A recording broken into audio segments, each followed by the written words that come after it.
Шоколадтың қайдан келгенін білесіз бе? Қазір өміріңізді шоколадсыз елестету қиын. Бірақ бұл тәтті қайдан келген? 16 ғасырға дейін какао тек Мезоамерикада қолданылған. Бұл қазіргі Мексика, Гондурас, Никарагуа жерлерін қамтитын аймақ. Осында өмір сүрген ацтек майя тайпалары какао жаңғақтарын үгітіп, ащы бұрыш қосып, қасиетті сусын ретінде пайдаланған. 16 ғасырда Европадан келген Эрнан Кортес ацтектерден осы жемісті кәрі құрлыққа жеткізген.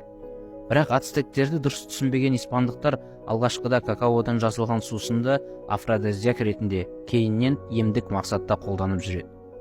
Ащы дәмін басу үшін қант немесе бал қосу әуел бастағы қышқыл сусынды испан аристократиясының ең сүйікті деликатесіне айналдырды. Какао жинау үшін Латын Америкасына Африкадан құлдар жеткізу басталды. Конрад ван Хаутен 1828 жылы какао прессін ойлап тауып, өндірісте төңкеріс жасады. Осы қондырғымен какао майы мен ұнтағы алынды. Осылайша қазіргі қатты шоколад пайда болды. Көп өтпей швейцариялық Дэниел Питер какао майы мен ұнтағына құрғақ сүтті қосып, сүтті шоколад жасады. Шоколадтың көпшілік тұтынатын өнімге айналуы оған деген сұранысты арттырды.